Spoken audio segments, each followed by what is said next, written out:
तो जाहिर है कि दो चीज़ें बिल्कुल क्लियर थी। एम, टेरर फैक्ट्री को बर्बाद करना है, टेररिस्ट के लीडर्स को सबक मिलना चाहिए, उनको जो स्पॉन्सर करते हैं वो है पाकिस्तान मिलिट्री। यानी कि पाकिस्तान मिलिट्री के दिमाग में ये होना चाहिए, ऐसा एक्शन होना चाहिए कि वो ये सोचे कि अब अगर हम करेंगे तो उसकी कॉस्ट बहुत ज़्यादा हो। और उसके बाद में जो नेक्स्ट राउंड हमने मारा उसका मैसेज बिल्कुल क्लियर था कि India can reach every corner and we can strike in every corner in Pakistan. ये पता चल गया कि चीन और पाकिस्तान एक साथ खड़े होंगे, और ये भी पता चल गया कि अमेरिका जो है वो बिन पैंदी के लोटे की तरह वो कभी भी बदल सकता है, तो उसके ऊपर भरोसा नहीं किया जा सकता। अमेरिका के सामने, अमेरिका में एक डीप स्टेट है, यानी कि जो उनके पॉलिसी मेकर्स हैं, उनको लगता है चाइना आज की डेट में उनके लिए थ्रेट है और भारत भविष्य में उनके लिए थ्रेट हो सकता है। जापान को लगता है कि चीन मुझे खा जाएगा और मुझे अमेरिका ही बचा सकता है, और यूरोपियन यूनियन को लगता है रूस मुझे खा जाएगा, उससे मुझे अमेरिका ही बचा सकता है। लेकिन भारत के सामने ऐसी प्रॉब्लम नहीं है,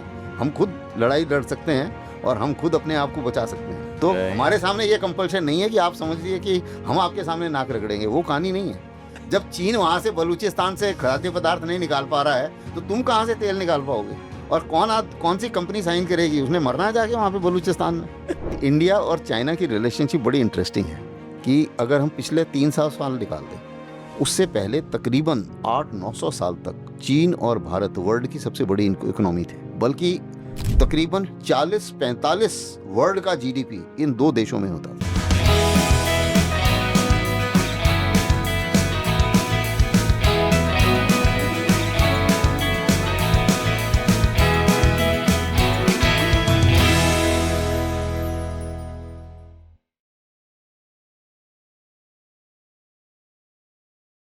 हेलो दोस्तों, मैं डॉक्टर योगेंद्र सिंह राठौड़ आप लोगों के लिए लाया हूँ इनर वेलनेस ट्राइब का अगला एपिसोड। आज हमारे बीच बेहद स्पेशल गेस्ट मौजूद हैं, शशि अस्थाना जी, मेजर जनरल। तो आज बहुत कुछ इंस्पायरिंग बातें इनकी लाइफ से हम जानेंगे। So please welcome Asthana ji on our show. Thank you so much sir for coming on our show. Thank you for giving me a chance to speak to your viewers. Thank you very much. Sir, आपने 45 years Indian army को सर्व किया। सो ये journey कैसे शुरू हुई? किस चीज़ ने आपको इंस्पायर किया कि आपको भारतीय सेना में जाना है?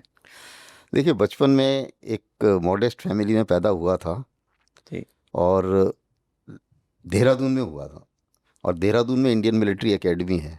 Yes. तो जो जेंटलमैन कैडेट संडे को घूमने जाते थे उनको हम अक्सर देखा करते थे, तो लगता था कि यार कभी हमें भी ये इस किस्म की यूनिफॉर्म पहननी चाहिए। उसके बाद में जैसे पढ़ाई बढ़ी तो मुझे स्कॉलरशिप मिली, मैं पिलानी चला गया बिरला पब्लिक स्कूल में पढ़ने में। ओके। और वहाँ पे, लेकिन वो पैसे वालों का स्कूल था, वहाँ पे अक्सर ज़्यादातर बिजनेसमैन थे, क्योंकि one of the costliest school था उस समय। हालांकि मुझे तो स्कॉलरशिप मिल गई थी, तो वहाँ पर भी लेकिन ये जुनून गया नहीं। फिर जब पढ़ाई ख़त्म हुई, 12वीं मैंने कंप्लीट की, स्टडीज़ में अच्छा था, सारे कंपटीशन क्लियर करे, मेडिकल वगैरह का भी। लेकिन फिर भी ये रहा, सब उस समय मेरे को मेरे दोस्तों ने बोला सबने कि यार तेरी हाइट इतनी छोटी है तो तू बाकी सब जगह सक्सेसफुल हो सकता है, लेकिन तू आर्मी में सक्सेसफुल नहीं होगा। कहीं ना कहीं मेरे दिमाग में ये बात घर कर गई, तो मैंने बोला नहीं, ये मैं आर्मी में ही जाऊँगा और फिर सक्सेसफुल भी होके दिखाऊँगा। तो फिर मैं आर्मी में गया। फिर वहाँ भी यही शुरू हुआ कहानी कि मैं इन्फेंट्री में, सब ने मेरे को आईएमए में बोला कि भाई तू बाकी सब जगह टेक्निकल आर्म ले ले, बाकी सब जगह सक्सेसफुल हो जाएगा, लेकिन इन्फेंट्री में मत जाना। मैंने कहा फिर मैं इन्फेंट्री में ही जाऊँगा।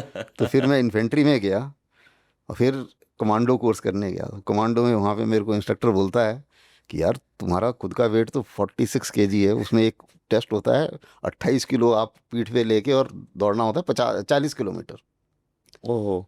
तो आप कर पाओगे? तो मैंने बोला सर देखेंगे।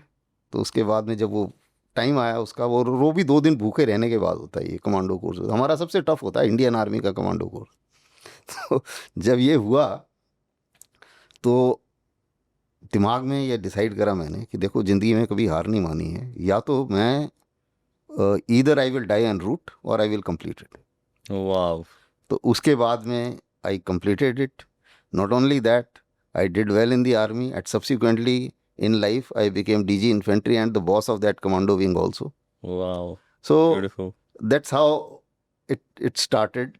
And भगवान की दया से आर्मी ने सब कुछ दिया, जी, 3 टेन्योर्स मैंने यूनाइटेड नेशंस में भी किए, काफ़ी सारे फॉरेन असाइनमेंट्स किए ब्यूटीफुल। आर्मी के अंदर ही, और लड़ाई में भी रहा, कई सारे ऑपरेशंस देखे जो मेरे स्पैन के टाइम में जितने भी थे, और कारगिल वॉर के टाइम में मैं कमांडिंग ऑफिसर था, तो बड़ी अच्छी जर्नी रही है। ब्यूटीफुल। सो कारगिल के टाइम आप कमांडिंग ऑफिसर थे, कोई ऐसी मेमोरी जो जो आज भी आपके बिल्कुल फ्रेश रहती है, if you can share with the audience? हाँ बिल्कुल, अगर आप देखें, सबसे पहले तो कारगिल वॉर एक ऐसी वॉर थी जिसमें हमने एक लड़ाई को एक जगह पर सीमित रखा ताकि जी, पूरे देश को उसका भार ना उठाना पड़े, और उसमें जाहिर है कि दुर्गम पहाड़ियों के ऊपर जो पाकिस्तानी आके बैठे थे उनको निकालना था।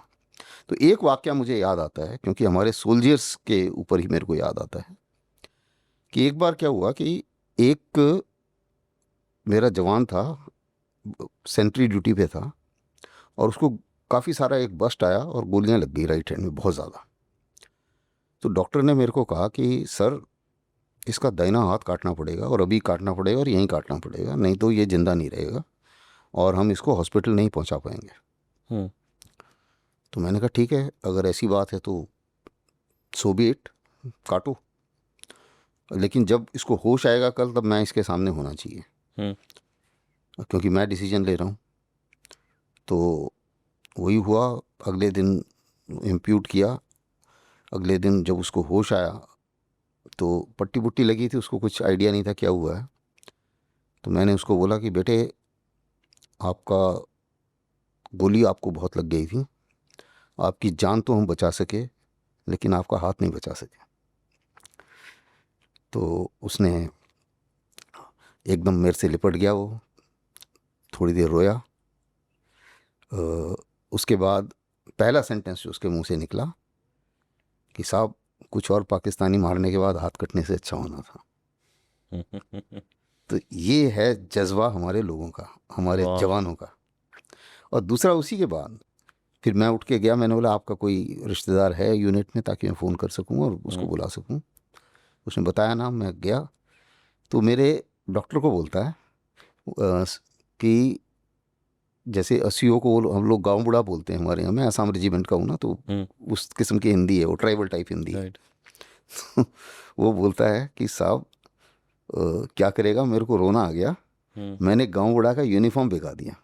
हम्म, अभी इमेजिन कीजिए एक आदमी का डेडिकेशन, राइट, कि जिसे पता है कि पूरी ज़िंदगी उसको बिना राइट हैंड के रहना पड़ेगा। Right, he is not bothered about his right hand, he is still thinking कि मैंने सीओ साहब का यूनिफॉर्म भिगा दिया। हो। ऐसा डेडिकेशन पूरे वर्ल्ड में, मैंने सभी आर्मीज के साथ नौकरी की है, कहीं नहीं है। सो देयरफॉर हमारे जवान जो हैं और हमारे यंग ऑफिसर्स, उनकी जो जज्बा है उसका कोई मुकाबला नहीं है। लवली। तो एक एक सोल्जर का माइंडसेट कब ट्रांसफॉर्म होता है? बिकॉज जब वो आते होंगे तब तो वो एक नॉर्मल एक पैशन लेकर के आते हैं। क्या चीज़ है जो उसे एक सोल्जर बना देती है? जो ये आपने कहा, this is like hmm. Iron will जिसे कहते हैं, आई थिंक दैट काइंड नहीं ऑफ विल। बिल्कुल, अभी आप इसी को थोड़ा सा और आगे ले जाऊं मैं। जी, ये लड़का है नागा कुकी, ओके, और मेरी यूनिट में नागा कुकी भी हैं, मीती भी हैं, और आपको पता है मणिपुर में क्या हो रहा है। राइट, लेकिन जब ये यूनिट में आ जाते हैं, ये एक दूसरे के लिए जान देने के लिए भी तैयार हैं। इनकी वाओ, इतना क्योंकि यूनिट का एक एनवायरनमेंट होता है। राइट, जब इंडियन आर्मी में जो यूनिट है, इन्फेंट्री बटालियन के अंदर इतनी ज़्यादा प्रेम भाईचारा होता है कि वो बाकी सारे फैक्टर्स को ओवरकम कर जाता है। यूनिट राइट, की इज्जत, मेरी इज्जत, यूनिट के नाम, और यूनिट के साथ हम जिंदगी भर अटैच रहते हैं। राइट, तो इससे बहुत ये जो अभी, और मैं इसी के बारे में बताता हूँ आपको। जी, फिर ये लड़के का हाथ, इसका बाद में इसको क्या कहते हैं, हमने भेजा आर्टिफिशियल लिम्ब सेंटर में, वो करा। और उसके बाद अगर आप देखें, हमारे यहाँ एक और ट्रेडिशन है कि हम उसको, जब तक अगर वॉर में कैजुअलिटी हुआ है तो उसको हम कैरी करते हैं। कैरी करने का मतलब है कि नौकरी में रहेगा, वो नौकरी से नहीं जाएगा। हम्म, तो हमने उसको शेल्टर्ड अपॉइंटमेंट में, सेंटर में, किसी न किसी अपॉइंटमेंट से वो करता रहा आगे। अब इमेजिन कीजिए, नॉर्थ ईस्ट के लोगों के लिए हम काफ़ी बातें करते हैं। इमेजिन कीजिए आज के ज़माने में एक लड़की वहाँ पर मिली जिसने उससे शादी करी, माइनस इज राइट हैंड, वाह। फिर उसकी फैमिली हुई, और कुछ 1-2 साल पहले एक दिन उसका फ़ोन आया मेरे को कि साहब मेरा बेटी आपसे बात करना मांगता है। तो मैंने कहा अच्छा ठीक है, बात कराओ।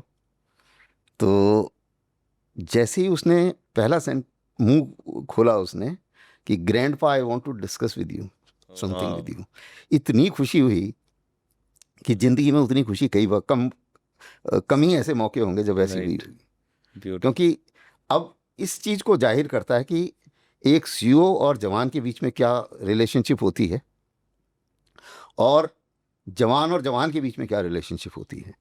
और यही वो जज्बा है जो भारतीय सेना को बाकियों से अलग करता है, और यही वो एक बॉन्ड है जिससे हम कोई से भी कितना भी बड़ा खतरा झेल जाते हैं। So true, so true, beautiful. तो आई थिंक वो जो माइंडसेट है वो इसी बॉन्ड से, वो देश के प्रति तो प्यार है ही, मगर वो जो आपस में साथ एज अ यूनिट रहते हैं, that creates that will. Beautiful sir. So आपकी पर्सनल लीडरशिप फिलॉसफी क्या है? कब पेशेंस रखना चाहिए, कब हिट करना चाहिए? How it is decided? See, army में everybody has his personal style of commanding, right. but then we all are trained to behave in a particular manner, okay. and हम सब जो है उसी मुताबिक आगे चलते हैं। मेरे भी अपने ज़िंदगी में कुछ प्रिंसिपल्स हैं।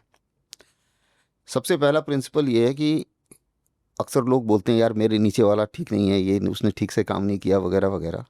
मेरे दिमाग में बिल्कुल क्लियर है, एवरीबडी, एवरी ऑफिसर, एवरी जवान under me is 100%, he is good and he can deliver 100%, period. There is no other doubt in my mind. Second is everybody under me must prosper. किसी भी पूरी ज़िंदगी में 45 साल की नौकरी में, और उसके बाद भी मैं भी काम कर रहा हूँ, अभी भी मैं डायरेक्टर हूँ ओल्डेस्ट थिंक टैंक का इंडिया के। तो आज तक ये मेरा एक प्रिंसिपल रहा है कि कोई भी आदमी जिसने मेरे नीचे नौकरी की है कभी ये नहीं कह सकेगा कि इसके नीचे I did not prosper under him. There is not a single guy who can ever say that I did not prosper under him. Wow. And third is that you work yourself so hard that everybody is tempted to work that hard, कि at least थोड़ी शर्म में ही काम करेगा।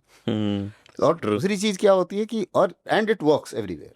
I have worked in international environment में, United nation में मैंने काम किया है, मेरे साथ अमेरिकन्स भी थे, चाइनीज़ भी थे, पाकिस्तानीज़ भी थे, सब किस्म के ऑफिसर के साथ में मैं नौकरी कर चुका हूँ। जितनी मेहनत से और जज्बे से मैं काम करता हूँ, आज तक कभी ऐसा नहीं हुआ कि किसी के साथ मुझे कोई प्रॉब्लम आई हो। जहाँ कुछ भी बोलूँगा वो 100% करेंगे, क्योंकि सबको पता है यार ये खुद ही इतनी मेहनत कर रहा है, तो हम how can we not emulate him, lead by example जो कहते हैं। हाँ, so personal example is True. so these are some of the things which we normally follow, and it has worked for me. I'm sure it works for everybody else. Lovely. अभी recently operation सिंदूर हुआ और अभी operation Mahadev भी। सो दोनों में क्या difference है और क्या चीज़ इनको सक्सेसफुल बनाती है? देखिए, अगर ऑपरेशन सिंदूर की हम बात करें तो ऑपरेशन सिंदूर का जब मैं एक मिलिट्री एनालिस्ट भी हूँ, तो उस मुताबिक जब मैं एनालाइज करता हूँ तो पहलगाम में पाकिस्तान ने हमला करा और जो टेररिस्ट भेजे थे वो पाकिस्तानी थे, इसमें भी कोई शक नहीं है। और उसमें एक उनका ट्रेंड मिलिट्री का आदमी भी था, चाहे वो एलईटी को लोन दिया हो, चाहे वो कैसे भी किया हो। तो लेकिन ये जो उन्होंने थे वो पाकिस्तानी, तो जाहिर है कि दो चीज़ें बिल्कुल क्लियर थी एम, कि टेरर फैक्ट्री को बर्बाद करना है, टेररिस्ट के लीडर्स को सबक मिलना चाहिए, और उनको जो स्पॉन्सर करते हैं वो है पाकिस्तान मिलिट्री। यानी कि पाकिस्तान मिलिट्री के दिमाग में ये होना चाहिए, ऐसा एक्शन होना चाहिए कि वो ये सोचे कि अब अगर हम करेंगे तो उसकी कॉस्ट बहुत ज़्यादा होगी, the cost has to be very heavy. Right. तो इन चीज़ को मद्देनज़र रखते हुए जो हमारा ऑपरेशन था, अगर आपने देखा होगा तो शुरू में काफ़ी उसके ऊपर कवरेज हो चुका है। राइट। शुरू में सारे टेरर कैंप्स बर्बाद करे गए, प्रिसीजन अटैक, कोई सिविल कैजुअल्टी नहीं, कोई मिलिट्री टारगेट नहीं। राइट। उसके बाद में हमें ये पता था कि पाकिस्तान मिलिट्री रिस्पॉन्स करेगी, क्योंकि वो तो आका ही हैं टेररिज्म के। राइट। तो उन्होंने रिस्पॉन्ड करा, और उसके बाद में जो नेक्स्ट राउंड हमने मारा, उसका मैसेज बिल्कुल क्लियर था कि India can reach every corner at will in Pakistan and we Oh. Can strike in every corner in Pakistan.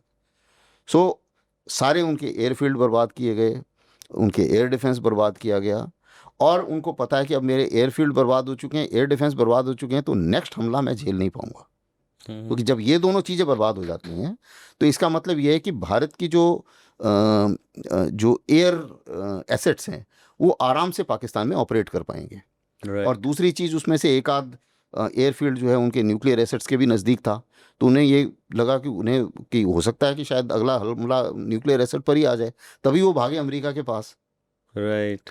तो इसके अलावा जब अमेरिका के पास भागे, फिर जो भी बातचीत हुई, और फिर उन्होंने, उनके डीजीएमओ ने रिक्वेस्ट करा सीज़ फायर के लिए। और फिर दूसरी इम्पॉर्टेंट चीज़ ये है कि आज जितनी भी लड़ाइयाँ हो रही हैं, उसमें जितनी भी पार्टीज़ हैं लड़ाई में, चाहे वो रशिया यूक्रेन है, चाहे इजराइल हमस है, चाहे जितने भी हैं, ये घुस तो गए लड़ाई में, लेकिन निकलने की इनके पास स्ट्रेटेजी नहीं थी। ऑप सिंदूर में ये स्ट्रेटेजी बिल्कुल क्लियर थी कि एम क्लियर है, एम कंप्लीट करके उसके बाद में हमें आगे नहीं बढ़ानी है लड़ाई, राइट। क्योंकि उसका कॉस्ट, अननेसेसरीली कॉस्ट बहुत ज़्यादा हो जाता है। ट्रू। और दूसरी चीज़ ये है कि आप उसके बाद और बढ़ाए लड़ाई, फिर उसने कुछ बढ़ाया, फिर कुछ और डैमेज हो गया, उसका फिर बदला लो, तो ये साइकिल है जिसको बोलते हैं escalation dynamics, escalation cycle. So if you get into that cycle, it is very difficult to get out from that cycle. So there was a clear cut exit strategy कि this much and no more. So वो करके उसके बाद में आपने देखा होगा, अगर हम इस एस्केलेशन साइकिल में घुस जाते तो स्टॉक्स भी हमारे जीरो हो जाते, विकसित भारत का सपना में भी सत्यानाश हो जाता, क्योंकि इकोनॉमी को फ़र्क तो पड़ता ही है ना। ट्रू। ट्रू। लेकिन अभी कुछ भी नहीं हुआ, स्टॉक्स एक आध दिन ही डाउन हुए थे, उसके बाद में फिर इम्प्रूव हो गए। जो उन्होंने प्रोपेगेंडा वॉरफेयर चलाया, उसका इफेक्ट एक दो दिन रहा था, एक दो Right. दिन, क्योंकि पाकिस्तान ने बोल दिया जी हम जीत गए और उसको प्रमोशन कर दिया वगैरह वगैरह, वो दो चार दिन चला। उसके बाद में जब इतनी अच्छी तरीके से सारे वर्ल्ड के सामने वीडियोस आ गए, फोटोज़ आ गई, तो सबको पता चल गया कि ये सब बकवास कर रहे हैं। तो उसके बाद में फिर अपने आप ही स्टॉक्स हमारे इम्प्रूव हो गए। हमारे जो इंडिजिनस इक्विपमेंट था, ये दूसरी बड़ी बात है कि जो हमारा अपना बनाया हुआ इक्विपमेंट था वो बहुत सक्सीड करा, चाहे वो Right. ब्रह्मोस हो, चाहे वो आकाश तीर हो, चाहे एयर डिफेंस सिस्टम हो। कुछ हमारे लीगेसी प्लेटफॉर्म्स हैं, Right. जैसे एयर डिफेंस के थे L70 गन्स हैं, जू गन्स हैं, ये एक तरीके से कंडम मतलब पुरानी हो चुकी हैं बहुत, जी। लेकिन उनके भी लो क्लास ड्रोन्स आए थे काफ़ी कुछ। हाँ। तो जो उन्होंने 1000 ड्रोन मारे थे, उसमें कई लो क्लास ड्रोन थे, तो उसके लिए तो महंगी मिसाइल मारने से फ़ायदा नहीं है ना। तो वो इन गन्स ने जो है, इनका भी सस्ता एमुनेशन है, उससे फायर करा, तो तकरीबन हम कम पैसे में राइट। सारे जो भी उन्होंने फायर करा उसको हम बर्बाद कर पाए, और भारत में कोई बर्बादी नहीं हुई। तो जो उन्होंने रिटेलिएट किया, no harm to us. No harm to us. तो उसमें क्या है कि एक आध अगर कैजुअलिटी हो गई हो तो वो तो नॉर्मल क्रॉस बॉर्डर फायरिंग में भी हो ही जाती है। वो एक आध कैजुअलिटी अगर हो जाए तो वो तो कोई ऐसी बात नहीं है। लेकिन एक बहुत सक्सेसफुल ऑपरेशन रहा। अभी पूरा वर्ल्ड इसको स्टडी कर रहा है कि कैसे ये 2 दिन में ऑपरेशन करके बाहर भी निकल गए और क्यों हम फंसे हुए हैं। राइट। तो राइट। ये एस्केलेट भी नहीं होने दिया हाँ, उसे। तो ये जो है ये एक मिलिटरीली ये काफ़ी एक तरीके से सक्सेस माना जाएगा। और उसी के बाद जब कोई भी ऑपरेशन होता है, चाहे अभी तक हमने जितने भी ऑपरेशन लड़े हैं, 62 में ज़रूर हमारे हक में नहीं था ऑपरेशन, क्योंकि उसमें चाइनीज़ का पलड़ा भारी था। राइट। उसके बाद भारतीय सेना ने हर एक लड़ाई जीती है, राइट। और हर लड़ाई के बाद चाहे जीतो या हारो, कुछ लेसन्स उभर के सामने आते हैं। जी। तो इसमें भी कुछ लेसन्स उभर के सामने आए। ओके। तो इसमें भी जैसे है, अगर हम देखें तो सबसे बड़ी चीज़ तो ये है कि एक तो ये पता चल गया कि चीन और पाकिस्तान एक साथ खड़े होंगे, और ये भी पता चल गया कि अमेरिका जो है वो बिन पैंदी के लोटे की तरह वो कभी भी बदल सकता है, तो उसके ऊपर भरोसा नहीं किया जा सकता। ट्रू। पहली बात ये, तो इंटरनेशनली कौन कहाँ है ये क्लियर हो गया। ये क्लियर। टर्की उसके साथ खड़ा हुआ है, ये भी क्लियर हो गया। Yes, Turkey was surprise. हाँ, तो अब जो है आगे की जो रणनीति बनेगी तो उसमें इस चीज़ को फैक्टर करना पड़ेगा। हाँ, ये एक लेसन। दूसरा लेसन ये है कि भाई हमें, अगर यूरोप बोल रहा है कि 5% जीडीपी का हिस्सा होना चाहिए डिफेंस के लिए, तो हमारा भी अब 2% से काम नहीं चलेगा, 5% तक करना पड़ेगा। 5 नहीं तो कम से कम 3 तो करना ही पड़ेगा अभी, क्योंकि हमें भी बहुत चीज़ें खरीदनी हैं, काफ़ी True. कमियां हैं। Right. जो state of the art aircraft हमारे पास नहीं है, जो 5th जनरेशन का एयरक्राफ्ट नहीं है। Right. पाकिस्तानियों के पास में हैं, हमसे ज़्यादा आधुनिक हवाई जहाज़ हैं, F-16 है उसके पास, और जो चीनी जो जहाज़ हैं वो भी हमसे थोड़े एडवांस्ड कैटेगरी के हैं। तो उस तरफ हमें काम करना पड़ेगा, कैपेसिटी बिल्डिंग करनी पड़ेगी। और एक और चीज़ जो उभर के सामने आई है वो है नैरेटिव बिल्डिंग, इंफॉर्मेशन वॉरफेयर के ऊपर ध्यान देना पड़ेगा। क्योंकि शुरू में आपने देखा कि जैसे 3:35 पे अगर ये अनाउंस हो गया था, ये डिस्कस हो गया था कि भाई हमें सीज फायर करना है, उन्होंने रिक्वेस्ट किया, हमने मान लिया था 3:35 पे। कोई ज़रूरत नहीं थी 5 बजे तक वेट करने की इसको डिक्लेयर करने के लिए। अगर हम 4 बजे डिक्लेयर कर दे तो ना प्रेसिडेंट ट्रंप उसमें ट्वीट करते, ना ये झमेला होता, ना दुनिया भर में हम लोग जस्टिफाई करते रहते। तो वो जो है एक लेसन लर्न है कि नैरेटिव वॉर में ये है कि भाई आप किसी को इनिशिएटिव नहीं दे सकते। इस बार क्या हुआ, हमने बोल दिया जी भारत और पाकिस्तान के बीच में समझौता हुआ कि 5 बजे डिक्लेयर करेंगे। उस 1.5 घंटे में उसने प्रेसिडेंट ट्रंप को ब्रीफ कर दिया पाकिस्तान ने, और ट्रंप ने जाके ट्वीट कर दिया। तो उसने अपना बीच में, उसको तो आदत है, वो तो बोलता है मैं कोका कोला में भी मैंने रिवाइव कर दिया वो, उसके वो तो जो कोई भी ऐसी चीज़ नहीं है। अभी भारत ने बोला नहीं है कि हम जो है ये रशिया से ऑयल लेना बंद करेंगे। हमने बोला है, हम बोल रहे हैं कि हम जहाँ हमें सस्ता मिलेगा हम लेंगे। वो बोल रहा है कि नहीं, मैंने सुना है कि भारत सोच रहा है कि मैं रशिया का ऑयल लेना बंद कर दूँ। तो ट्रंप तो जो बोलते हैं उसके ऊपर मुझे नहीं लगता है किसी को विश्व में कोई विश्वास करेगा।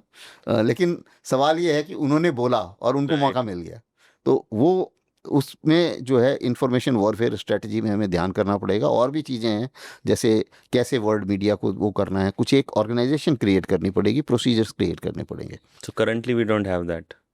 नहीं, currently we have in some manner, but I think it needs to be improved. It needs to be improved. Okay. So these are the lessons. After every war, you learn lessons. True. And then only you can improve.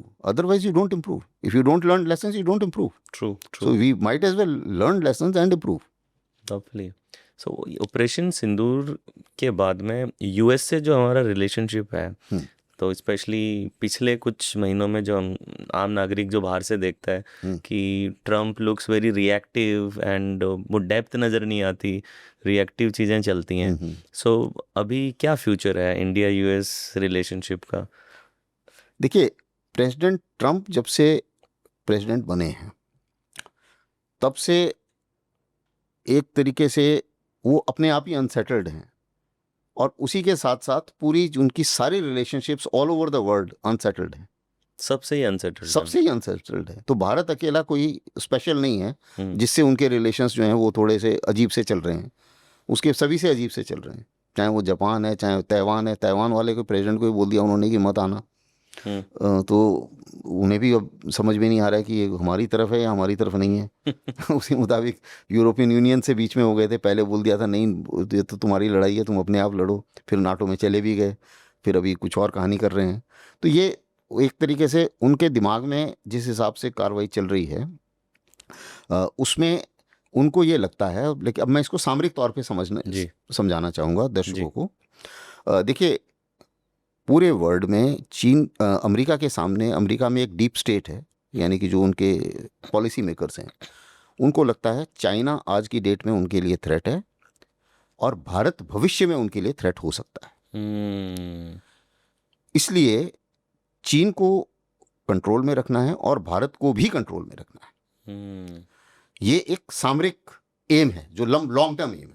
Right. अब इस long term M को पूरा करने के लिए कई चीज़ें छोटी छोटी करनी पड़ती हैं। उन्होंने क्या करा, आप देखिए बांग्लादेश में सरकार परिवर्तन हुए, उसमें भी अमेरिका का हाथ साफ नज़र आता है।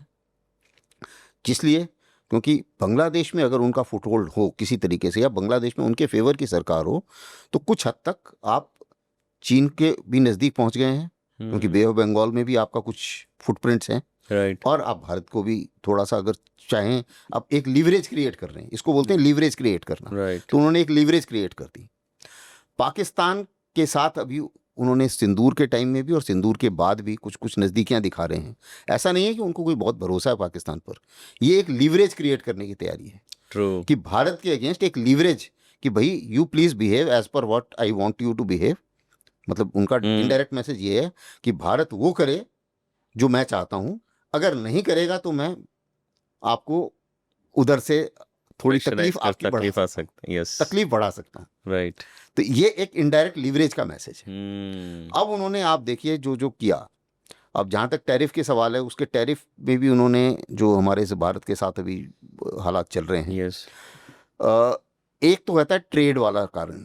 तो ट्रेड वाले कारण में क्या था कि भाई हमारे यहाँ टैरिफ ज़्यादा है, लेकिन ज़्यादा जिन चीज़ों पे है, सबसे पहले तो हमारे जितने भी टैरिफ हमने अमेरिका पे लगाए हैं वो WTO के तहत है, पहली बात। उसके लेकिन जो ट्रंप टैरिफ लगा रहे हैं वो WTO की परमिसिबल लिमिट से बाहर है। ओके। दूसरी चीज़ क्या है कि भारत में उनको ये भारत के साथ कंपेयर करना ये गलत बात है, क्योंकि भारत जो पर कैपिटा GDP के हिसाब से हम G20 में सबसे गरीब देश हैं। भारत की पॉपुलेशन बहुत ज़्यादा है, हालांकि हम थर्ड इकोनॉमी बनने वाले हैं, चौथी इकोनॉमी हैं और फास्टेस्ट ग्रोइंग इकोनॉमी हैं, लेकिन हमारी पॉपुलेशन भी तो उतनी है ना। तो जो हमारे गरीब आदमी हैं उनकी परचेजिंग पावर उतनी नहीं है कि हम वो पेट्रोल महंगा खरीद सकें, वो ये क्या जो खाद्य पदार्थ हैं वो महंगे खरीद सकें। ये उनकी वो नहीं है, उनकी ताकत में नहीं है। तो हमें ये यकीन करना पड़ेगा कि पेट्रोल अगर खरीदना है तो जहाँ से सस्ता मिलेगा वहीं से हम खरीदेंगे, चाहे वो अमेरिका हो, चाहे रूस हो, चाहे सऊदी अरेबिया हो, जो मर्जी हो। राइट। और इसके ऊपर हमें अपने ऊपर अंकुश लगाने की ज़रूरत नहीं है, पहली बात। दूसरी चीज़ ये है कि हमारे जो 45% वर्कफोर्स है वो एग्रीकल्चर से आती है, पोल्ट्री के से काम करती है। अब ये जो 45% वर्कफोर्स है इसको हमें प्रोटेक्ट करना पड़ेगा, क्योंकि अमेरिका में जब यही प्रोडक्ट बनते हैं, चाहे उसे खाद्य पदार्थ बनते हैं, एग्रीकल्चर प्रोडक्ट्स बनते हैं, वहाँ पे क्या है कि उन्होंने उनकी टेक्नोलॉजी अच्छी है, उनके पास अच्छे इंस्ट्रूमेंट्स हैं। टेक्नोलॉजी बायोटेक करने से उनका क्या है कि वही बीज जो है उसी उतनी ही ज़मीन में 4 गुना पैदावार देगा। अच्छा। हमारा बीज उतनी पैदावार नहीं दे पाएगा। तो हमारा जो किसान है वो उतना कॉम्पिटिटिव नहीं हो सकता। ये एक स्टेटमेंट ऑफ फैक्ट है। तो हम उनका अगर खाद्य पदार्थ यहाँ आने को फ्री छूट दे दें तो हमारे यहाँ जो 45% वर्कफोर्स है उसको बहुत ज़्यादा मुसीबत हो जाएगी। तो ये किसी भी हालत में भारत कॉम्प्रोमाइज़ नहीं कर सकता। प्रेसिडेंट ट्रंप को ये लगा, क्योंकि जब वो भारत पे प्रेशर डाल रहे थे, उनको ये लगा देखो जापान ने मेरी बात मान ली, उन्होंने मेरे 0% टैरिफ कर दिया मेरे ऊपर। यूरोपियन यूनियन ने मेरी बात मान ली, 0% टैरिफ कर दिया। मैं उनके ऊपर टैरिफ लगाऊंगा, वो मेरे ऊपर 0% टैरिफ करेंगे क्योंकि वो दबाव में आ गए। वही भारत को करना चाहिए, उनके दिमाग में तो ये है। लेकिन एक चीज़ वो भूल जाते हैं कि भैया उन दोनों की मुसीबत ये है कि उन दोनों को, जापान को लगता है कि चीन मुझे खा जाएगा और मुझे अमेरिका ही बचा सकता है, और यूरोपियन यूनियन को लगता है रूस मुझे खा जाएगा, उससे मुझे अमेरिका ही बचा सकता है। लेकिन भारत के सामने ऐसी प्रॉब्लम नहीं है, हम खुद लड़ाई लड़ सकते हैं और हम खुद अपने आप को बचा सकते हैं। तो हमारे सामने ये कंपल्शन नहीं है कि आप समझिए कि हम आपके सामने नाक रगड़ेंगे, वो कहानी नहीं है। तो भारत जो है, भारत के साथ में ये सोचना कि वो भी ऐसे झुक जाएंगे जैसे बाकी झुक गए हैं, और क्योंकि वो झुक नहीं रहे हैं तो अभी मैं बोल दूंगा जी पाकिस्तान में तेल मैं कर दूंगा। अरे भैया पाकिस्तान में तेल है ही नहीं, 0.02% तेल है पाकिस्तान में वर्ल्ड का, और पाकिस्तानी को खुद नहीं पता कि वहाँ तेल है। दूसरी चीज़, वो तेल है बलूचिस्तान में। जब चीन वहाँ से बलूचिस्तान से खाद्य पदार्थ नहीं निकाल पा रहा है तो तुम कहाँ से तेल निकाल पाओगे? और कौन सी कंपनी साइन करेगी? उसने मरना है जाके वहाँ पे बलूचिस्तान में। तो वो तो फालतू की बात कर रहे हैं वो। लेकिन ये है कि बात वो करने के लिए कि अब एक तो इसलिए भी चढ़ गए हैं कि यार मैंने टैरिफ लगाया, ये तो बड़े अजीब से आदमी है, ये तो कुछ बोल भी नहीं रहे, और इन्होंने बोल दिया जी हम सोच रहे हैं, हम देखेंगे आराम से और हम इसको स्टडी करके फिर आगे बात करेंगे क्या करना है। और ये तो ये भी नहीं बोल रहे हैं, भारत ये भी नहीं बोल रहा है कि नहीं नहीं नहीं प्लीज़ हटा दीजिए टैरिफ, ऐसी भी कोई कहानी नहीं है। तो अब वो भी इसलिए भी रेस्टलेस हो रहे हैं वो, यार मैंने ये सब कर दिया, ये तो कुछ, ये तो डरे ही नहीं, मैं तो डरा रहा था इनको। तो अब ये कहानी चल रही है उनकी। तो जहाँ तक मेरा अपना मानना है कि देखिए 2-3 चीज़ें, इसको अब सामरिक तौर पे ले जाते हैं फिर से। चीन उनका सबसे बड़ा प्रतिद्वंदी है आज की डेट में। राइट। बिना भारत के वो चीन को टैकल नहीं कर सकते। आज नहीं तो कल उनको भारत की तरफ मुख मोड़ना ही पड़ेगा। ट्रू।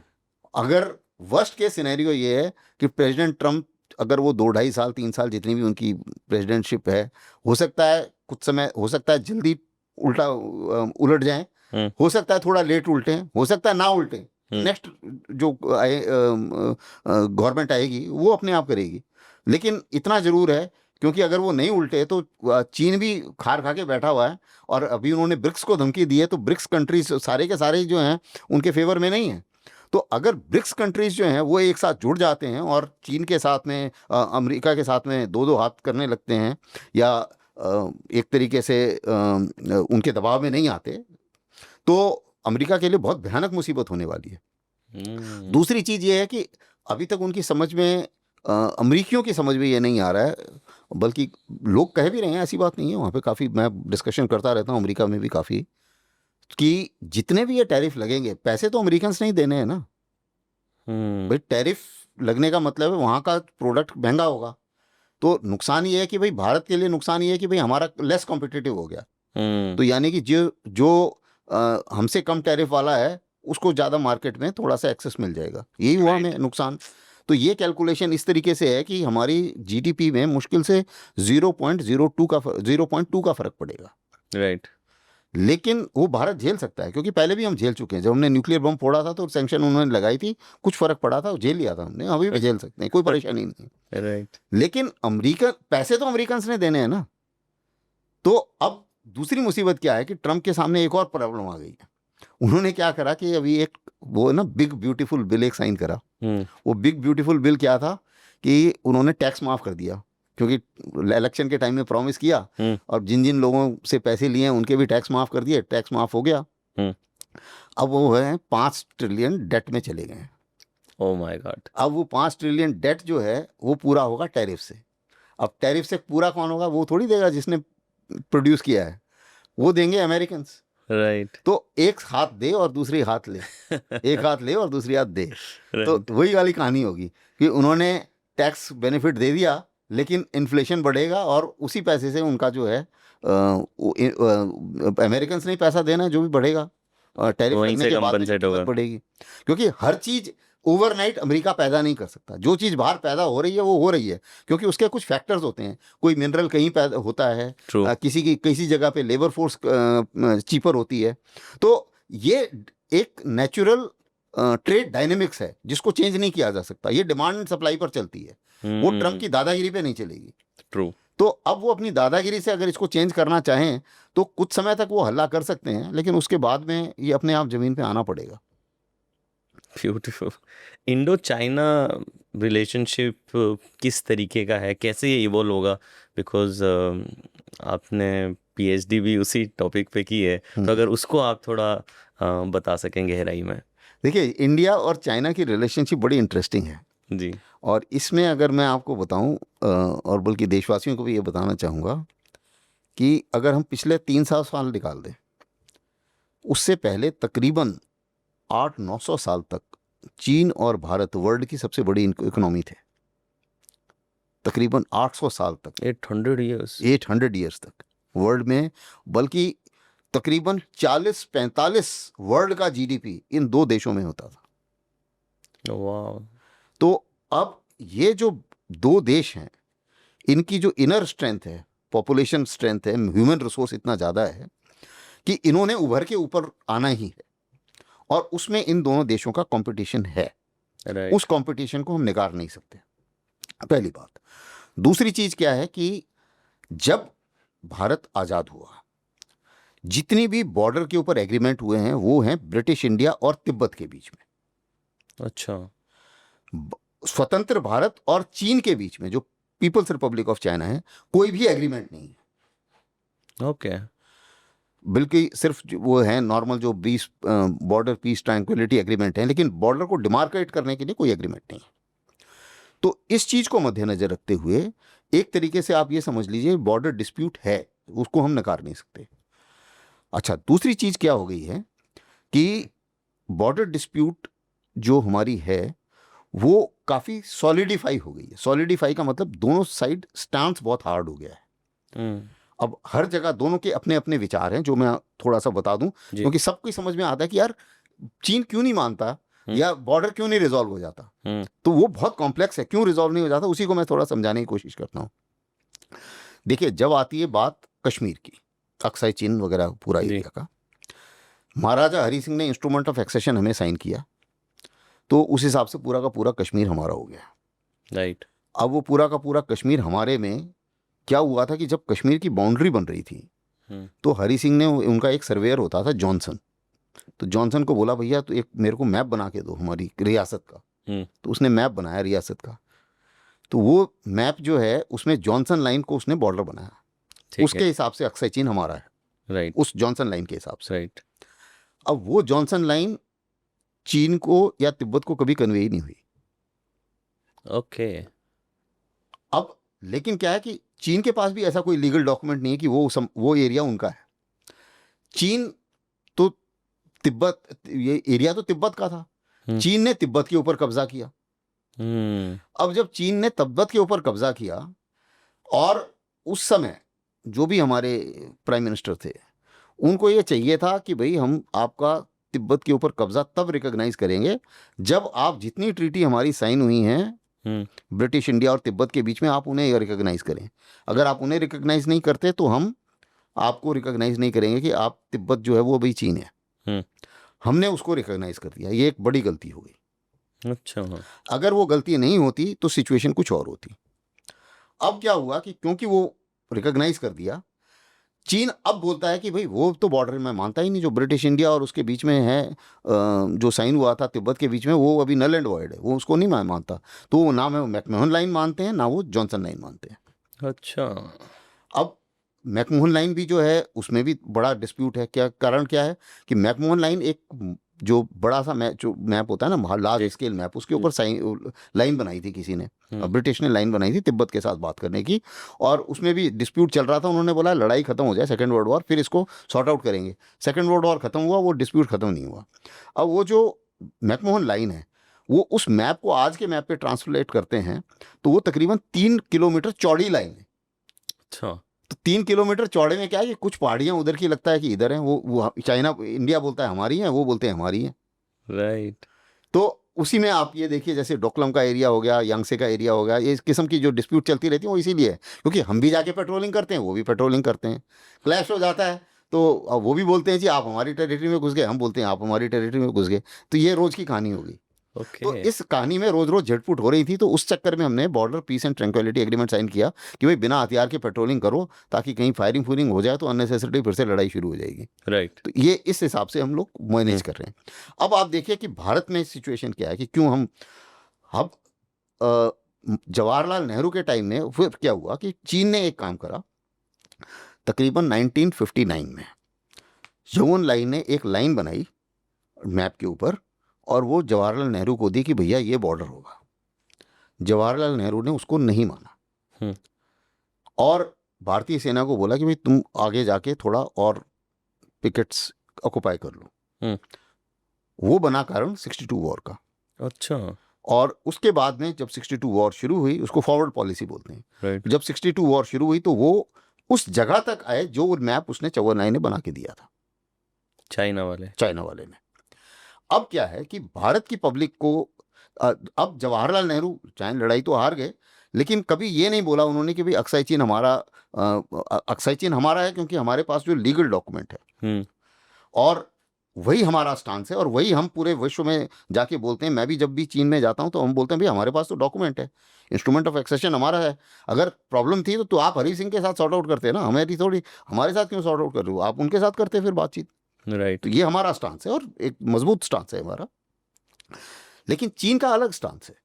चीन का स्टांस ये कि देखो मैंने आपको 59 में बॉर्डर दिया, आप माने या नहीं माने, तो मैंने जबरदस्ती आपको मनवाया 62 में, और उन्होंने अपनी जनता को बता दिया कि भैया यही बॉर्डर है।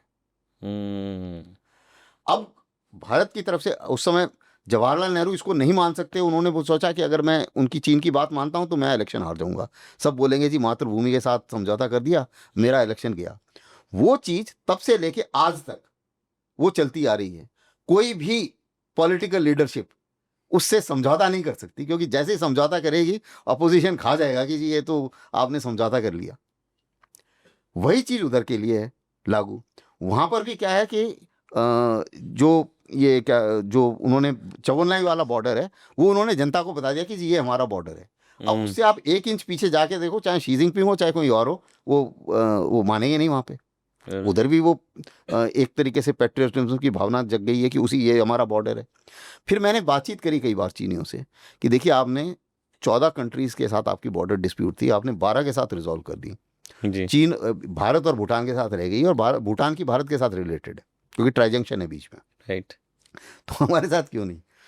So, उनका ये बड़ा कहना है कि देखिए सबके साथ हमने जब रिजॉल्व किया तो एक गिव एंड टेक प्रिंसिपल के साथ किया है। कुछ उन्होंने दिया, कुछ हमने दिया। राइट, भारत के साथ सिचुएशन ये है कि जब भारत के साथ नेगोशिएशन होती है, भारत कहता है भैया मुझे सब कुछ दे दो जो मैं क्लेम कर रहा हूँ और मेरे से कुछ मत लो, अच्छा, क्योंकि वो पॉलिटिकली एक्सेप्टेबल नहीं है। वही चीज़ चीन में है। चीन भी यही कहता है कि भैया मुझे सब कुछ दे दो जो मैं क्लेम कर रहा हूँ और मुझसे कुछ मत लो। अच्छा, तो ये ऐसा डेडलॉक है जो इतनी आसानी से टलने वाला नहीं है। राइट, पहले डेंग जियाओपिंग ने एक बार बोला भी था कि भैया दिस इज़ टू कॉम्प्लेक्स, मेरी जनरेशन तो नहीं कर सकती, मैं तो फ्यूचर जनरेशन के ऊपर छोड़ रहा हूँ कि वो आप इसको सॉर्ट आउट कर लें तो कर लें, मेरे से मैं तो नहीं करूँगा। राइट, तो ये दोनों साइड का स्टांस है। और इस चीज़ को मद्देनजर रखते हुए अब आप देखिए कि भारत की जो पोजीशन है वो ये है कि भारत पूरे वर्ल्ड में एक अकेला ऐसा देश है जिसके 2 एडवर्सरी हैं, दोनों न्यूक्लियर हैं और दोनों आपस में एक दूसरे से जुड़े हुए हैं और दोनों के साथ हमारा बॉर्डर डिस्प्यूट है, वो है चीन और पाकिस्तान। इसलिए भारत की जो पॉलिसीज़ हैं वो पूरे विश्व से अलग होंगी। अमेरिका बोलता है जी आप पूरी तरह हमारे साथ आ जाइए। क्यों आ जाइए भैया, नहीं हो सकता ना ये। राइट, और उसी मुताबिक चीन या चीन भी के नज़दीक भी हम नहीं जा सकते क्योंकि कई बार उन्होंने धोखा दिया है और धोखा देते रहते हैं वो। अब आप देखिए अभी जो ये हुआ था स्टैंड ऑफ के भी 2 वर्जन है क्योंकि मैं दोनों जगह का वर्जन स्टडी कर चुका हूँ। जी, हमारा वर्जन ये है कि वो बिना नोटिस के हमारे बॉर्डर पर आ गए और उन्हें नहीं आना चाहिए था border peace and tranquillity agreement के मुताबिक। हमारा वर्जन भी बिल्कुल सही है, कोई गलत नहीं है इसमें, सही बात है। राइट, चीनी ये कहते हैं, अपनी जनता को उन्होंने ये बताया हुआ है कि देखिए भारत ने फौज इकट्ठी करी बॉर्डर के पास, हम तो पीछे बैठे हुए थे जो कि वो पीछे काफ़ी पीछे रहते थे। तो जब उन्होंने इकट्ठी करी तो हम जाके सीधा सिर्फ हम अपनी बॉर्डर पर गए हैं, हमने और आगे नहीं गए कहीं। अच्छा, अब ये उनका अपनी जनता को कन्विंस करने का तरीका है और उनकी जनता कन्विंस्ड है इस बात से। ऑब्वियसली वो तो होंगी। हाँ, Yeah. सो इन चीज़ों को, इसलिए ये जो बॉर्डर डिस्प्यूट है ये कॉम्प्लेक्स हो जाती है। अब आती है बात, क्या हम चीन के साथ संबंध कैसे बेहतर कर सकते हैं या क्या कर सकते हैं। मेरा अपना मानना है कि बॉर्डर डिस्प्यूट तो इतनी आसानी से रिजॉल्व नहीं होगी। वो भी, उनको भी पता है कि वो भारत का कोई और हिस्सा नहीं ले सकते। हमें भी पता है कि भारत के जो लड़ाई किसी हमारे ना उनके हक में ना हमारे हक में है, True. ना वो चाहते हैं ना हम चाहते हैं, सीधी सी बात है। लेकिन ये ज़रूरी है कि हम जितना हिस्सा हमारे पास है, क्योंकि अगर उन्होंने कोई भी एग्रीमेंट नहीं माना तो इसका मतलब बॉर्डर एक तरीके से उसकी कोई खास अहमियत नहीं है। जितना आपके पास ज़मीन है वो आपके पास है, Right. अगर आप वहाँ पर नहीं हो तो वो ज़मीन नहीं है। Right. इसलिए हम बोलते हैं कि भाई इन्फेंट्री की संख्या मत कम करो और वहाँ पर जो है हमें ऑन ग्राउंड में पूरा ऑक्यूपाई करके बैठना ही पड़ेगा, क्योंकि आप Right. ऑक्यूपाई करके बैठिए, कुछ चीन कुछ नहीं कर पाएगा। हाँ, क्योंकि दोकलम में भी आपने देखा वो रोड बना रहे थे, हम अड़ गए बीच में तो नहीं कर पाए कुछ। राइट, तो ये पॉलिसी लेके हमें चलना पड़ेगा, फॉरवर्ड पॉलिसी। वो भी करते रहते हैं अपना कि वो गांव के साथ विलेज बना रहे हैं क्लेम बढ़ाने के लिए, तो हम भी हमने भी शुरू कर दिया है, वाइब्रेंट विलेज प्रोग्राम बन गया है हमारा भी, तो हम भी वही शुरू कर रहे हैं। तो ये जो कश्मकश है ये चलती रहेगी। वो कभी मैप निकाल देते हैं, नाम डाल देते हैं, उससे कोई फ़र्क नहीं पड़ता, क्योंकि अरुणाचल हम ना देंगे ना उन्हें पता है कि हम ले पाएंगे, सीधी सी बात। राइट, तो ये तो ऐसे ही चलेगा। अब बात आती है, लेकिन चीन ने 80 से लेके अभी तक इकोनॉमिकली बहुत ज़्यादा प्रोग्रेस करी, टेक्नोलॉजिकली बहुत ज़्यादा प्रोग्रेस करी, राइट, और कई चीज़ें ऐसी हैं जिनके ऊपर हमारी चीन के ऊपर काफ़ी डिपेंडेंसी है, चाहे वो मशीन्स हो, चाहे वो API हो फार्माक्यूटिकल्स के, चाहे वो रॉ मटेरियल हो, चाहे वो कई टेक्नोलॉजी सेवी इक्विपमेंट हो, हाई टेक्नोलॉजी वाले इक्विपमेंट जो हैं उसमें भी कई चीज़ें हैं जो उसमें वो उनको बढ़त हासिल है। राइट, और वो हमें चाहिए, अगर हमें विकसित भारत बनना है तो वो चीज़ें हमें चाहिए, उससे हम पूरी तरीके से नकारा नहीं कर सकते। राइट। तो एक तरीके से इकोनॉमिकली एंगेजमेंट जो है वो हमें करते भी रहना पड़ेगा, क्योंकि सेकंड लार्जेस्ट ट्रेडिंग पार्टनर है चीन आज की हालत में भारत का, तो वो भी करते रहना पड़ेगा। तो एक तरीके से ये बड़ा बैलेंसिंग एक्ट है जिसमें हमें नेविगेट करना है, विश्वास भी नहीं करना है चीन के ऊपर, अपनी बॉर्डर पर अपनी सुरक्षा भी पूरी रखनी है और दबना भी नहीं है, लेकिन साथ के साथ जहाँ पर कॉमन इंटरेस्ट है वहाँ पर व्यापार भी करना है। राइट। अब आप देखिए एक कॉमन इंटरेस्ट अभी हमारा इस समय आ गया कि वो जो ट्रम्प जो दुनिया भर के टैरिफ लगा रहे हैं इधर उधर और बोल रहे हैं कि मैं चीन और भारत दोनों के ऊपर लगा दूंगा क्योंकि वो रूस से तेल खरीद रहे हैं। तो इसमें भी मुझे लगता है कि हमें इकट्ठा एक साथ एक अपोजिशन उसी मुताबिक देना पड़ेगा। इसीलिए मैंने भी लेख लिखा है अभी ये जो टैरिफ के ऊपर, तो उसमें मैंने यही कहा है कि फार्मर और ये एग्रीकल्चर और डेयरी इसमें हमें कोई कॉम्प्रोमाइज़ नहीं करना चाहिए, ऑयल में हमें कोई कॉम्प्रोमाइज़ नहीं करना चाहिए और वेट करनी चाहिए। उसको लगाने दो सैंक्शन, वेट करो जब तक एक इनके 10 दिन का उन्होंने दिया हुआ है ना एक रशिया को नोटिस कि भाई 10 दिन के बाद में मैं सेकेंडरी सैंक्शन लगाऊंगा जिसमें भारत और चीन भी शामिल हो जाते हैं। तो 10 दिन की वेट कर लेते हैं, वो भी एक हफ्ते की बात है। और ये भी वेट करते हैं कि चीन और अमेरिका के बीच में क्या समझौता होता है ट्रेड को लेके। राइट। उसके बाद हमें अपनी कॉल लेनी चाहिए कि अभी आगे हमें क्या करना। लवली। तब तक हम अपना we need to have patience, और वही मेरे विचार से भारतीय सरकार कर रही है। आपने देखा होगा कोई फालतू स्टेटमेंट नहीं। Right. ट्रम्प जरूर बीच बीच में कुछ ना कुछ भेड़ते रहते हैं, dead economy, there economy can go dead with Russia. अरे Right. भैया तुम्हारी खुद की इकोनॉमी 30 ट्रिलियन की तुम्हारी जीडीपी है, 32 ट्रिलियन का आप कर्ज लेके बैठे हो, आप खुद डेप्ट में हो। हमारा तो तुम्हारा 100% से ज़्यादा कर्ज है, हमारा तो मुश्किल से 60% कर्ज है। तो और हमारी फास्टेस्ट ग्रोइंग इकोनॉमी है, उसको आप अगर डेड इकोनॉमी बोल रहे हो तो भैया वो आप ही को मुबारक। हमारे लिए डेड इकोनॉमी बहुत अच्छी है।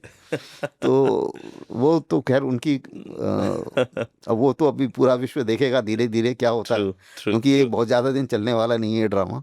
लवली। सो आपको ब्रेन ट्यूमर भी हुआ था and you fought with it and you came out of it, then you did your PhD. So ऐसी सिचुएशंस में वो एक एटीट्यूड और mindset of a fighter, how you manage that when you went through that episode? जब हम लोग when we do commando course, commando में एक लाइन है that firstly you don't give up, right. Number one, never give up. When the going gets tough then the tough gets going, right. that is the motto. Right. Secondly, every pain and defeat is in your mind. If your mind accepts it, then it is there, otherwise it is not there. If your mind doesn't accept that there is a pain, then there is not pain. True. So जब मेरे को ये brain tumour हुआ, 3 मेरी दिमाग की surgeries हुई थी, पैरालाइज हो गया था मैं। उस समय मैं ऑफिशिएट कर रहा था डीजी इन्फेंट्री, और उस टाइम में मेरा बायां पैर और बायां हाथ बिल्कुल ही एक तरीके से नम हो गए थे।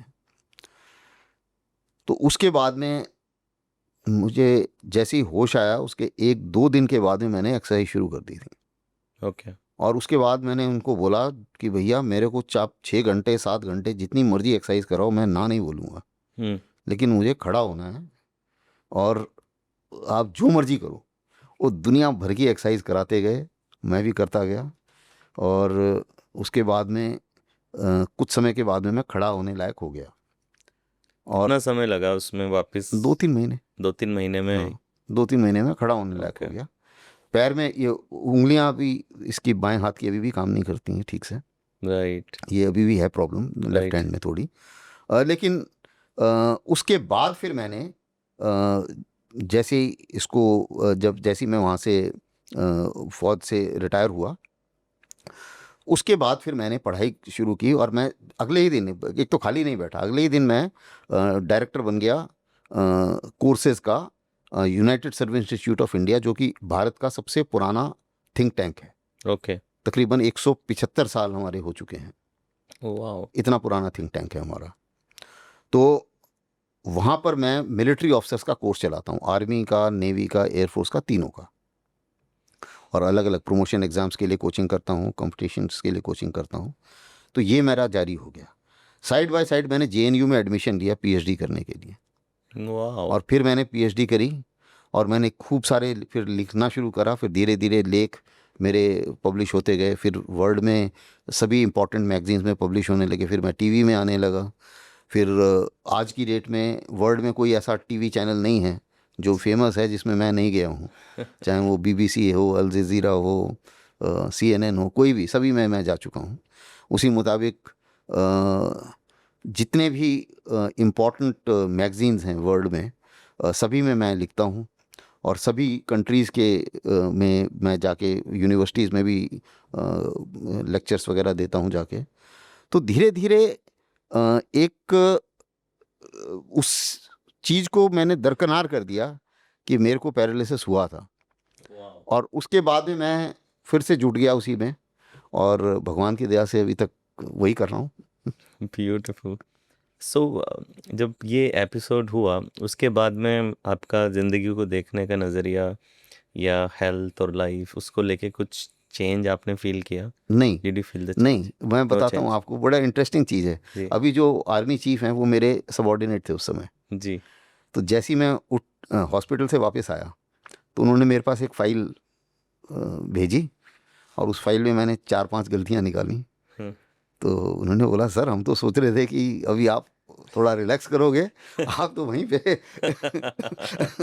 अभी तो लग रहा है कि आपका दिमाग और तेज हो गया। राइट। तो जो जज्बा मेरा काम को लेके जी ऑपरेशन से पहले था, जबकि पूरा भविष्य फौज के अंदर ही मेरे साथ बरकरार था, जी। और जब ऑपरेशन के बाद था, जब मुझे पता था कि अभी मेरे और प्रमोशन नहीं मिलेंगे, उसमें 0% चेंज था। राइट। यानी कि जो और इंस्पिरेशन हम लेते हैं, मैं वापस जाता हूँ उसी जवान के ऊपर। देखिए हमारे जवान जो हैं, जिस समय वो लड़ाई में जाते हैं, वो ये सोच के नहीं जाते कि मुझे देश क्या देगा, वो तो अपना काम करते हैं। Yeah. और जैसे ये आदमी जिसकी मैंने आपको बात करी, उसको थोड़ी पता था कि कोई क्या करेगा उसके लिए, राइट। लेकिन उसने अपना एक वक्तव्य किया ना। हम उनसे इंस्पिरेशन लेते हैं कि Beautiful. उस जवान से वो इंप्रेशन मिलता है कि एक जो होते हैं ना सेल्फलेस सर्विस, कि देश ने इतना कुछ मेरे लिए ऑलरेडी कर दिया है, तो अब मेरा टर्न है, मैं करूंगा देश के लिए, और वही मैं कर रहा हूँ। अभी जैसे ऑपरेशन सिंदूर की अब बात कीजिए, बीच में बहुत बातचीत हुई थी कि विदेशी जो मैगजीन्स हैं वो हमारी बात नहीं सुनती। यस। सुना होगा आपने, यस यस यस। सब जगह कि विदेश हमारी बात ही नहीं सुन रहे, वो पाकिस्तान की बात सुन रहे हैं। इस दौरान मेरा ऑप सिंदूर का जो एनालिसिस है वो वर्ल्ड में सब जगह पब्लिश हुआ है, वाओ। और बिना एडिट करे पब्लिश हुआ है, जो मेरा वर्जन है, जो भारतीय वर्जन है। लवली। तो ये एक छोटा सा एक मेरी तरफ से कोशिश है, देश के लिए कंट्रीब्यूशन है, कि मैं अपनी बात फॉरेन मैगजीन्स में पब्लिश करता हूँ। ज़्यादातर मेरे ज़्यादातर आप देखेंगे, आपने देखा होगा, जी। लेख जो हैं वो फॉरेन मैगजीन्स में काफ़ी पब्लिश हो रखे हैं। सो आज के युवाओं के लिए ऐसी 2-3 आपकी वैल्यूज़, जिन जिन वैल्यूज़ पे आप जीते हैं अपनी लाइफ, अगर आप युवाओं के लिए शेयर कर सकें? बिल्कुल, मैं तो सभी युवाओं को यही बताना चाहूँगा कि देखिए, ये मत सोचिए कि देश ने आपको क्या दिया, आप क्या देश को दे सकते हो, पहली बात। दूसरी चीज़, भारत एक, हमें गर्व होना चाहिए अपने देश के ऊपर, जैसा है वैसे ही। इस दुनिया में कोई भी ऐसा देश नहीं है जो जहाँ पे राम राज चल रहा है, जहाँ पे हर चीज़ सब फिट है, और ऐसा भी कोई देश नहीं है जहाँ हर चीज़ गड़बड़ है।